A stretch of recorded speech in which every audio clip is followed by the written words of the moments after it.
All right, good afternoon, everybody. Good afternoon. So, I am so delighted to welcome you to our Lunch and Learn this afternoon, where we have the opportunity to hear from colleagues in the Archway Partnership. And so before we jump in and get into the wonderful information and content that they have to share, I again just want to appreciate you for sharing your time. I want to welcome friends that are viewing this asynchronously. Thank you so much for tuning in and connecting with this information. And I want to do a special thanks to our staff that did a lot of behind the scenes to make sure that we were well fed for this event, that we were well produced for this event. And so if you would please join me in thanking. And if you also have Stephen turn behind the camera. You all. So I am so thrilled to welcome our colleagues from the Archway Partnership. And so they're going to share a more full introduction of themselves. But we were joking earlier that this event has been many a months in the making. And so that some inclement weather almost got really close to this day, had us both. I had us all like, no, it can't be, this must go on, the show must go on. So the show is on today, and so we are delighted to have Angel Jackson with us, along with Sharon Liggett, and then their newest Archway colleague, who is Jimmy Richardson. So I'm gonna lovingly turn the floor over to their very capable hands. And so thank you, we welcome you, we are so delighted that you're here. You guys. Okay. So, thank you, Zoe. And this is so fun. I've known Zoe for a really long time. And so the fact that we're now in these roles that we get to work together in a new way is really exciting and fun.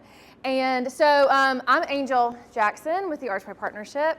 And first of all, we are not here with a PowerPoint presentation. And so if you've already clicked this, you realize this is actually a form for your information, which we'll get to in a second. But we really wanted to start off with introductions, and I think this conversation will work best if we know a little bit about y'all. And I'm sorry, I know y'all are still eating. But really quickly, just sort of who you are. What are the classes that you teach, just so kind of we have an idea, and if you have any particular areas of expertise or interest. Obviously, we are in the public service and outreach world, and so we'll tell you more about our unit, but hopefully this is one big conversation. So again, Angel Jackson, I've been with Archway for 15 years. I've been on campus for nearly 20, and I love this work. We'll tell you more about it, but essentially we work with communities around the state, and Sharon and I get to be bridge builders and connectors for you guys here on campus and our community partners out in the state. And we'll talk some more about that, but that's a quickie version, so let's just go around. Okay. Good afternoon. This is the best. We never get to eat, so thank you. I'm Sharon Liggett. I've been with the Archway Partnership since 2012 and started my journey with public service and outreach down in Grady County in Cairo, so about as far as you can get from Athens. And our work really takes us to all corners of the state and everywhere in between.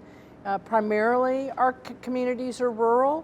We have done a little bit of work in Clayton, and we're doing work now in Newton County, but most of our reach is pretty rural around the state.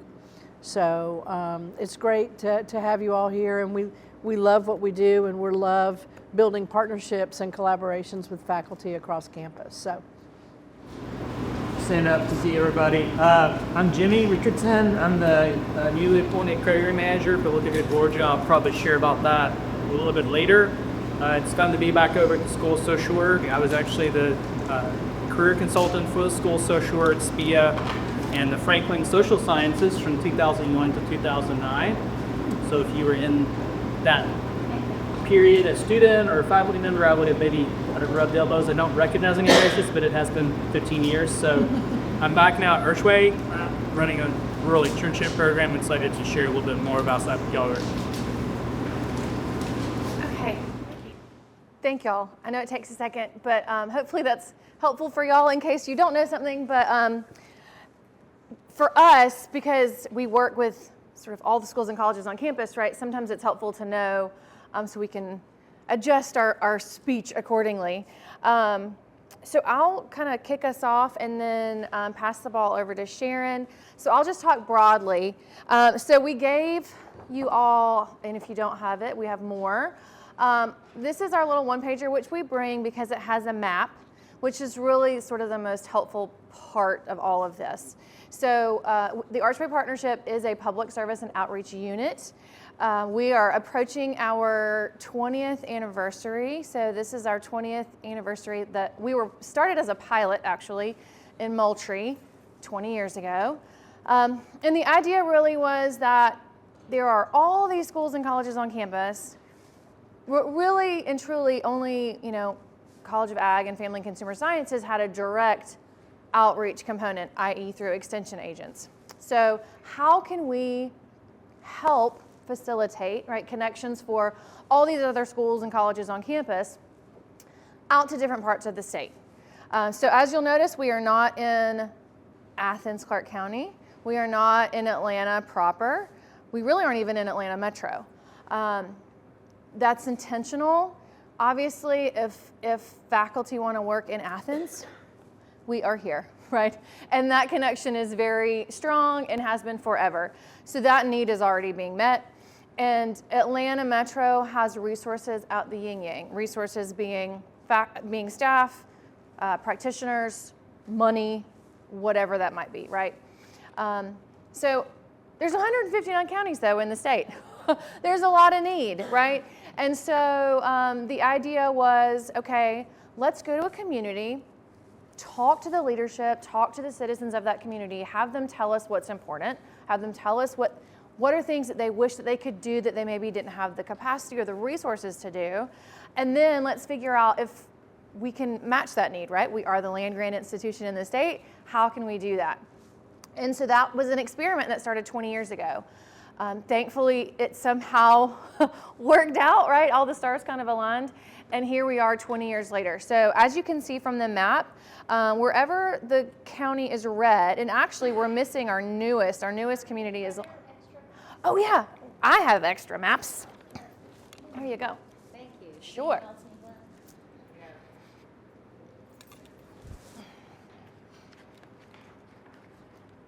Yeah, so thank you for that. Sorry, guys. This one does have Lawrence. So maybe, depending on which handout you got, you may or may not have our most recent map. But Dublin-Lawrence County is our most recent addition. So we have 8, right now we have 9 communities. That's really our capacity. Similar to Extension, though, we have an Archway professional. We have a person who works in our communities. They are there, they are the boots on the ground. They are making relationships with our community partners. They know all the things, right? So we really could not do this work without them. Sharon and mine's job is really to do this. It's to make connections on campus. It's to figure out who's doing what, who's interested in maybe doing community engaged research, or who wants to do a service learning class out in the state, right? And so we're relationship builders and brokers, essentially. We somehow have managed to work with every school and college on campus in ways that, we really couldn't have imagined 20 years ago. So it's 2 full-time jobs and then some, right, of figuring out who are all the folks on campus, right? What is going on? What are people doing? We understand that not everybody wants to do work out in the state, and that's totally fine. We aren't here to convince anybody that that's the way you should go, but we do have the infrastructure and we do have the capacity if that is something that you are interested in doing. And I may get some of you who have worked with us, right, to kind of talk about that. But we're just kind of here to help with that connection and facilitation. So I'm going to stop there and I'm going to let you chime in and what I may have missed. So I went back into our database and pulled a list of every project, and there's over 50 on this list of connected dots where we have worked with faculty or a service learning class or faculty conducting research in a community. And I was super surprised that there were, but not really, because we've been doing this for a long time, over 50 projects in a really wide range of content areas. And so how we work is we have a group of local stakeholders that are our community leadership. And do you have one, Jane? You need one? Thank you. There's more. I got a few more if we missed. No. Oh, here, I'll get this one. And so this leadership, this community leadership, through a facilitated process that we conduct of assisting them with identifying their priorities. What are their opportunities? What are their challenges in a community? And how can a higher education resource be of assistance to that community in whatever topic area? And some of these might seem a little odd, but there's always been a social work component woven in. So for example, rural drone viability. You know, there's a lot of implications. And this was 6 or 7 years ago before the recent sort of explosion of drones. But in all of these, there's been a thread. And sometimes it's a major thread, and sometimes it's a minor thread of working with community members. So, I remember years ago, what was the faculty person's name with the asset mapping? Michelle Carney. Carney, does anybody remember Michelle Carney? She had this amazing project of assisting communities with mapping their assets. And you think that's crazy, these are small towns and small counties, that they would know where everything is, what services are available in the community. But at the end of the day, everybody was so siloed, they really didn't have an overview of what those services were. And she did, I think we probably did the asset mapping in almost all of our early Archway communities to help stakeholders become more engaged and also understand what those assets were. You can see there's a wide range of topics. There's poverty, there is some child welfare, there is, I think there's a project on here for every content area that you all spoke about. And I have a list of some new possibilities coming down the road, including, well, I'll go ahead and just pitch these and we'll see.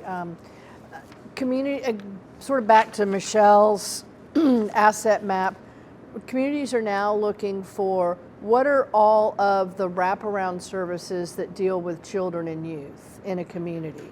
And sometimes and I'm really Southwest Georgia centric, but thinking about, okay, maybe that asset's not just in that community, maybe it's a regional asset. So helping those communities identify what might be outside that county limit where they don't stray very often. But wraparound services, we're hearing a lot of requests for veterans, homeless, and at-risk families. We have another, housing is huge, as everybody knows. Again, veterans, people associated with the criminal justice system, looking at transitional housing, a lot of reentry programs. What else do we have? A lot of interest in, again, homeless veterans, families at risk, and children at youth. So it's just a really wide menu of the content areas that communities come to us and say, is there a resource that might help us move the needle to X? We're working, I'm trying to think what other projects. We've got your project in Moultrie, working with some migrant family issues and schools. So there's several things I think Archway can offer you all as faculty. One is that immediate contact within a community. We have established those relationships over the years. So it's not you as a faculty member calling X community member and them having no idea who you are, what kind of research you want to do. We have already established those relationships in the community. So hopefully that makes it easier for you to have access to the research piece of the equation, and then ultimately the scholarship part. Also for grants, more and more grants are requesting community outreach and engagement, and we have been able to assist numerous faculty members with that part of the grant application. It's always great if you come to us sooner than 2 weeks before the grant is due. So we can really craft a really meaningful strategy on how you engage with these communities. And then of course, then we're always happy to participate in the scholarship piece. We attend number of conferences across the country, and I know with our new emphasis on scholarship and research and grants here at the university, we think that we can be a big asset in helping you all achieve the metrics that you need to achieve. Yeah. Okay, so I thought of a few things. So Dr. KJ is one of our kindest advocates. She's missing the party today. But she, I think, much like you said, I think her lessons learned have been, I went in and I had this idea, and it was the totally wrong idea. She's like, which was fine, right? Because it's not what they wanted or needed. And so I think full disclosure from our end of things is, we can't guarantee anything, right? So just because you have a particular research interest or agenda doesn't necessarily mean that our communities are open to it, even if they need it sometimes, right? And so we sort of have to say that at the outset, right? Like, we can make the connection internally, right? Like we sort of facilitate that. But sometimes it's just not there. That said, a lot of times it is there. So I think, for those of you that may be interested or want to learn more, I would say just kind of keep that in mind, right? That our role is really, I don't want to say we advocate for the community, but we do sort of protect their interests and just sort of where they are in the process.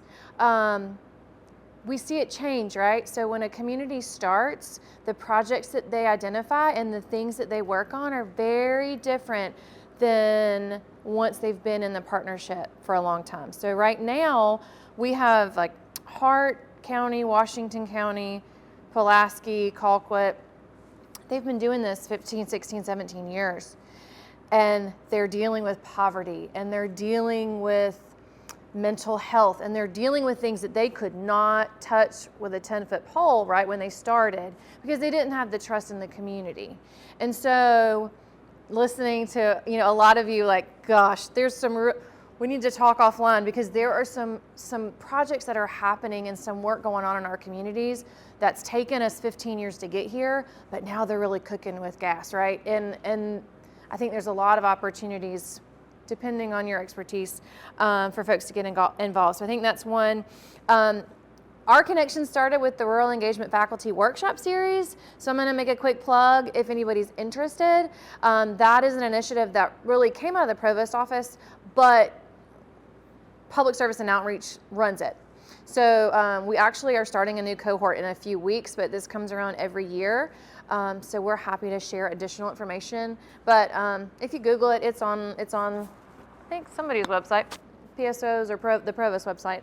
But it's the Rural Engaged Faculty Workshop Series, and it's kind of this on steroids. So there's 5 sessions over the spring, and we introduce you to different public service units and faculty and community partners and that kind of thing.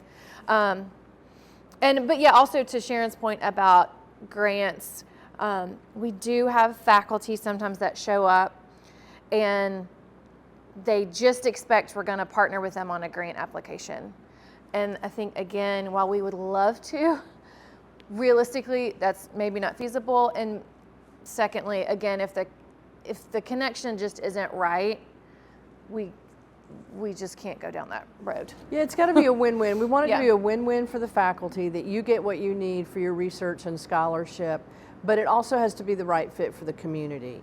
And like Angel said, sometimes it's not the right fit today, but it might be the right fit tomorrow. So it's great getting to meet you all and learn more about your work. So we always have this little tape running in our heads, like how can we connect with that community, or could this thread connect with that particular community across the state? So we want it to be a win-win. Yeah. And sometimes it used to be 95% of the projects that came to Archway were driven by the community. And that's really our model. It's really community up in terms of meeting their needs. But with these new directives on scholarship and outreach, that's maybe now 85%, where faculty now come to us and say, we have a research need, would this fit with any community? So it still kind of needs to be the community's idea, and the community has to buy in, and they have to be invested in it, and that will make your project much more successful in the long run. Yeah. Okay, I know time is flying. I want to pause really quick. Do y'all have any questions or comments at this point? Project ideas? Oh, I just had another one. Okay. Okay, go ahead. Yes, and Mary, then go back ahead. here. So I got kind of a dumb question. Oh, So how is extension different than Archway Partnership? Not a dumb question at all. Well, for me, the difference is that we take a community through a facilitated process of really understanding outreach, engagement, bringing those stakeholders together for consensus building to raise up whatever that community issue is. Extension, and then we bring in the content experts to support whatever that opportunity or challenge is. Extension, they are the content experts, and they're really great at providing the financial planning or the VITA or the ag piece or some of the housing pieces that they offer. So they're the expert. We're not the expert. We're the connect-a-dot experts. We're about bringing those people together and the stakeholders together to kind of work that community magic, which doesn't really happen unless there's somebody convening those stakeholders and that community leadership at the same table to achieve a common outcome. So I hope that was good. Great. That was great. Does that make sense? Yes. Okay. Yeah. Okay. Okay. That was good. Yeah, Okay. I used to work for the college of ag years ago, so that was great. Phew, good. Extensions. My question has to do with, actually you brought up Michelle Parring. I was one of her students in a class, and one of the projects she had us do was just one of the most memorable experiences I had getting my MSW, and she partnered with United Way, I think, at the time, and they identified certain counties in the state of Georgia that were open to her students going in and, like you said, meeting with community leaders, doing kind of like a community assessment, finding out from them what they identified as their needs. Right. And you kind of just reported on that. You gathered all the information and reported on that. I just wondered, is there opportunity for something similar to that now with the communities that you're working with? Like, in terms of, I mean, you're already working with community leaders to identify what their needs are. Would there be opportunities for students to do projects with those, different areas? Yeah, for sure. Yeah, so, and thank you for pointing that out. So when we do a startup of a community, we do an online survey asking those very questions, right? What are things that are assets in your community? What are things sort of coming down the pike? What are things that maybe aren't going so well? What are some secret gems of your community that only you know about? So we have an online survey. We do community-wide listening sessions where we bring people in and facilitate conversations to find out what that information is. Sometimes we'll do focus groups with certain populations. So we do all of that at the beginning. We also do it every few years. Like I'm doing one next week in Sandersville because we haven't done one since 2021, just to make sure that we're sort of still in the right area, right? Are we on the right road? If y'all go to our website, you'll see every community's priority areas are there, and you can see who their local partners are. They're nothing crazy. It's things you would expect. It's issues around planning for growth or lack thereof. Health and wellness, education, workforce development, normal community issues, right? So yes, we can absolutely, and Zoe and I have kind of brainstormed a bit about where would make sense and how could we plug students in. But yeah, especially if there's a particular area, right? Like, so we had a session last week in Moultrie around housing, and they had probably 50 people in the room talking about sort of this housing crisis. And a lot of our communities are dealing with either people who are, homeless, or maybe they aren't visible out in the community, but they are couch surfing, they're sleeping on families' back porches, right? Adults, children, and our rural communities don't have resources, right, to help. They don't have shelters. They don't have the capacity to, literally one of our communities opened up their city utility room and are during the winter, right, during the 20 degrees, so people could sleep on the floor in their city, right? So even in specific content areas, I think that having students do some sort of figuring out what's going on or what's needed is definitely an option. This follow-up question, do you have the capacity, your team have the capacity to maybe help grab the year-long prep? Is that something I'm still trying to understand the role, but that's something that you ought to help Absolutely. with? Okay. Yeah. Yeah, I had a question earlier about what if you already have an established relationship maybe with one entity that you're hoping to widen that? Is that something that we could bring to you and say, hey, I've got this established partnership. It needs to be a little, have some more connections. They're already in this community. Is that something that you all are open to, or is this more international? So I think a little of both. I think we could certainly help. So we're sort of constrained to our communities.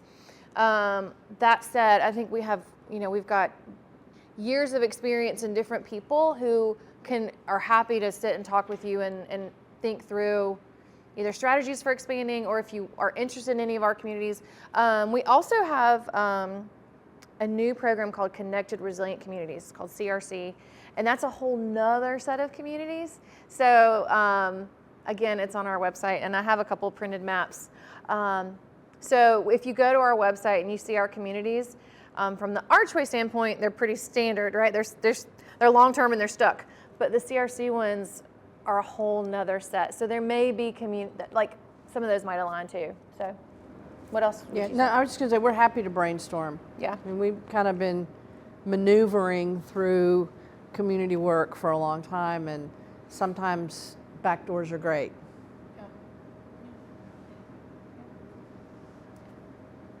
Other questions? Project ideas? So do you want to, I'm going to put you on the spot. Do you want to share kind of, I know we talked about a lot, but maybe from the insider perspective, some things we kind of threw around?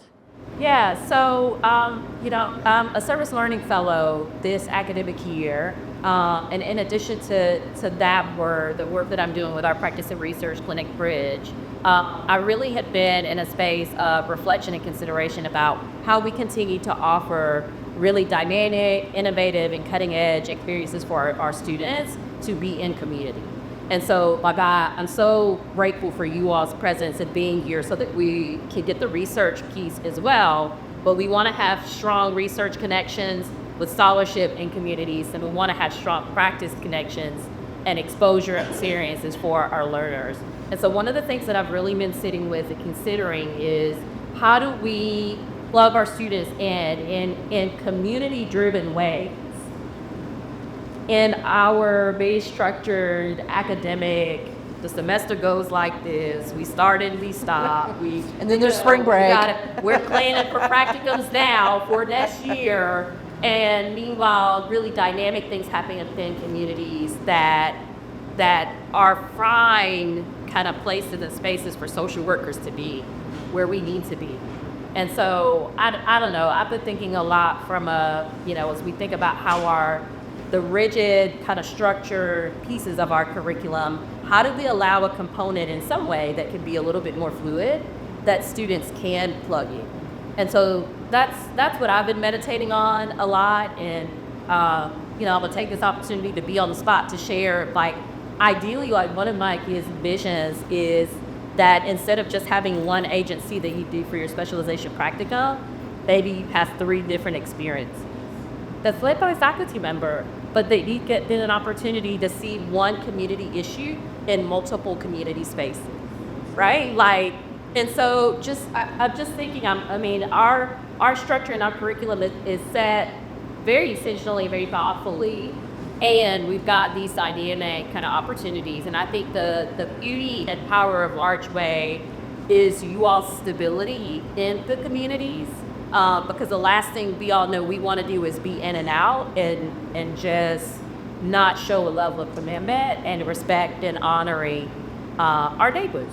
These are our neighbors, right? And so, when I think about the fluidity of the student experience, and they're with us for free time and they're gone, but then I also think about the stability of you all being there, like those 2 things coming together feels really special, and like you can do something like that. So that, yeah. Mm-hmm. And think about practicum.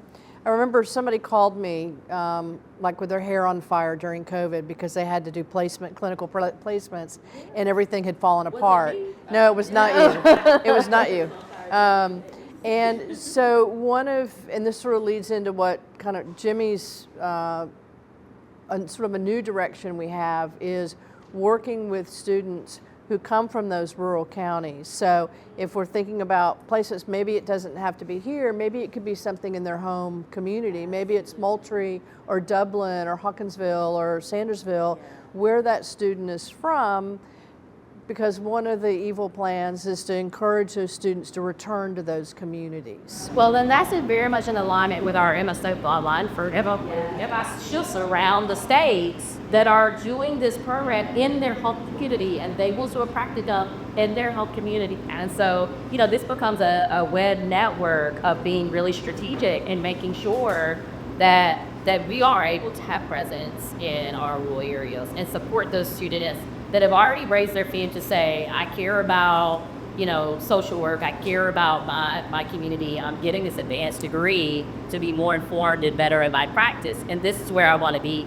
I'm doing this advanced degree in an online format so I can be precisely and so how do we really honor that, and that their commitment that they're already raised to us with really strong practice experiences and really journey experiences, so really kind of bring y'all together. Well, do you want to talk about your work really quickly, just as we're sort of wrapping that conversation? Oh, he brought gifts. He brought party favors. I'm the new guy, so yeah. The new guy has money and gifts. I'm gonna stand up too, it's easier for me to see right. So Look Ahead Georgia was created. One of the community needs that continuously kept getting brought up was workforce development. So as an attempt to try to create some synergy around that and continuity around that, they created a position to manage a program. Basically, that's a rural internship program for students who are coming to UGA either at an undergraduate or graduate level and are thinking about blowing out their hotels. A lot of students from my work at Career Center, a lot of students just kind of automatically think, I'm going to stay in Aptos or I'm going to move to the AFN. And so what we're trying to do is mitigate that human capital flight in rural areas, but middle of South Georgia. We have a community, as you see, from Ingalls, Map, and Park County. But our last year we did a pilot program in Hawkinsville. We had 4 interns there, and it was very successful. Through a generous grant, Department of Labor, we were able to see this fold out over the course of the next 3 years in convention COD. So what we're trying to do is basically just create a pathway for students to see that there is something, that there is light in their small town. Like after college, that they don't have to necessarily move into the kind of metro mindset, that they eventually do something in their career field in their hometown. So this year we're actually doing it in 2 communities, in Dublin and Lawrence County. and in Pulaski County, Hawks. And so we have, trying to think real quick. So like healthcare, like pharmaceutical kind of, particularly for pharmaceuticals to nursing facilities. We have a vet clinic in Dublin. We have the Dublin and Lawrence County Catered Plumbers and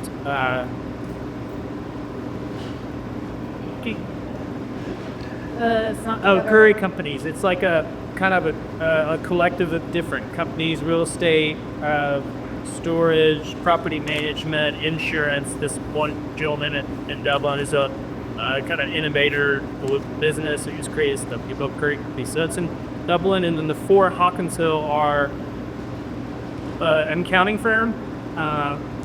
The city of Hawkinsville, in partnership with ESG, which is like a wastewater management facility, a insurance company, and I need these to just roll off my tongue now. I do so much around talking these, so it's actually thinking.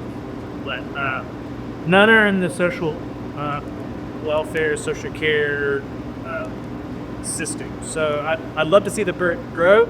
Actually, I was telling Zoe that one of our employers that expressed interest that as soon as we opened up the window, like it was like, kind of statue rabbit where we're like, we want in, we want in, we want in. So we had him a full list like a week after we'd be at BNS. So one of the employers though was the Community Service Board there in Middle Georgia. And I kept everybody's emails, and actually had a student. I don't think she's a social work student. I think she's an undergraduate maybe in psychology. But she emailed me, the student did, and said, "Hey, I'm from Dublin, and I saw this looking at Georgia Fair, and there aren't any interns for me in my field of study, but you know of anybody?" And so I had that connection. I think to Sharon's point, we're kind of like the connector, the matchmaker. So I was like, oh wait, I have this opportunity from the CSB in Middle Georgia. They wanted in, they quick enough to draw. So we were able to connect them and kind of partner them and let them kind of do all their build. But eventually what we would like to do is see the product grow. We're in our infancy, on the job for like 4 months. So we're starting small, kind of focused on our deliverables for this grant, but we'd love to see the bird grow across the state, not only into our 9 communities that we work the Archway, but also our Hineki-Grizzly communities that are scattered throughout the state. And I think to your suggestion on the field study, even that may be something. We do partner, like one of our partnerships was in the city of Fort Valley. So there are intensive housing options for students who want to come in and do like that. So we begin this connect with Sharon or Angel, we can, because our staff are on the ground in those trees, know the trees, there may be ways for us to use our synergy to make some more. So I don't know if that explains enough about looking ahead, but I'd love to, have students, especially from rural Georgia, can't make promises to replacement or anything like that, but we can see if like, hey, I'm from, Moultrie, and I'm going to go back to Moultrie because I see the value of contributing back to my community. I just know my work started my job search, how to reach out to me, have that with per staff or person, but see what we could do in terms of disconnecting components, see that there is a pretty wide landscape for career vandalization. Do you catch in terms of the number of students that invite for this opportunity? I see the page. Yes, I just paid $5,000 stipend in for the 8 weeks of surfing. So is there a net number that you? So we have 4 employers in Dublin and 4 Eastville, so we're giving that to each student. Okay, or you're based on, so with your based on employer cap. So we focus on expanding into social service realm, social service employers. That would really get this first. Yes, and we likely will expand into. We are going to have their community. Right now, it's not determined yet, but like that community, and each year the 2 of the 4 that did it last year up still didn't want to again. Okay, so we are open to mixing that up. So like if there's an employer in Dublin, for example, that is more focused on social care, that we can bring them into the Dublin group, or we could bring them into the Derby, whatever that group could be. Yeah, and part of that grant actually is, that's the stipend money.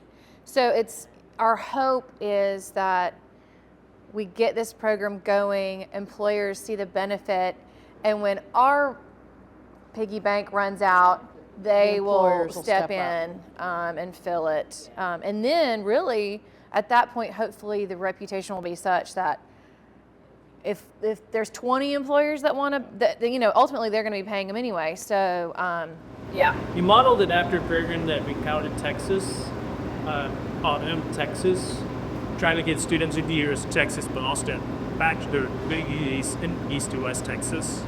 So they have hundreds of employers just every year. So it is growth, and it is something that's scalable that takes to. We're starting really small to focus on meeting the grant requirements, and I think it would just be like partnering to like learning more about your all's maybe curriculum needs in terms of the students' curriculum replacement, how long it needs to be, things like that, to make sure we're in alignment in terms of what we are offering the need. We also have students wanted to do outside of that. That's certainly an issue. Yeah, I know we're running out of time, so I think really quickly, this little QR code takes you to a Google form. So again, and I can send this link to you, Zoe, and we can email it out. But it's kind of the same information. No, it was kind of some of the same information that we went over today. But that'll just be helpful for us because I was writing as quickly as I could, but I know I didn't get everything down. And again, if you have a colleague that you think, man, y'all might want to look into this, please, feel free to share. We realize that this is a lot. When we hire someone, it takes a year to figure out what Archway is. So after an hour conversation, we did not expect y'all to totally get it. And so hopefully this is just the beginning of a conversation. As Zoe and I talked, I think one of the challenges that we sort of identified is, a lot of our communities, especially our smaller ones, maybe there's a social worker, but maybe not. There's a school social worker and that's it. Or like thinking about in Washington County, they have this amazing new RSAT program where they are working in their county jail, rehabbing folks, getting them ready for when they've served their time. And there is a sheriff who's just all in. There's a local pastor who's also maybe is with the sheriff's department, and so he's kind of leading it. It's like who should be the social worker, but she's not. She's not licensed, right? And so it's kind of this volunteer set of people who are going in and doing this amazing work, right? But some of our communities just don't have, right? So, and then we realize that's also a challenge if you have students that need to be mentored or guided or overseen by a licensed professional, right? Maybe that person isn't there. But if there's the online component and we can get creative for some things, I don't know. I think there's a lot of opportunity. I think we've just kind of dabbled, and there's probably a lot of areas where we could really just jump in the pool instead of stick our toe in. We just have to maybe be creative in how we do it. But yeah. Well, this has been so helpful. I'm inspired. Like this started as a pilot. Okay. And so y'all, when we start pilots, it takes time to build dreams. You never know what it can grow to. So please join me in thanking. Thank y'all. In addition to PD, we believe in hosting PD. Oh, wow. So, can we come in back? addition to feeding you, we just Thank you. expression of our gratitude for your time. And not only what you shared today, but the work that you'll do in the future as my colleagues reach out to you. Well, greasing the wheels there, making sure things are going. So thank you. Thank you. Thanks, Y'all. All right, Thanks, that y'all. wraps up our experience. Thank you all for coming.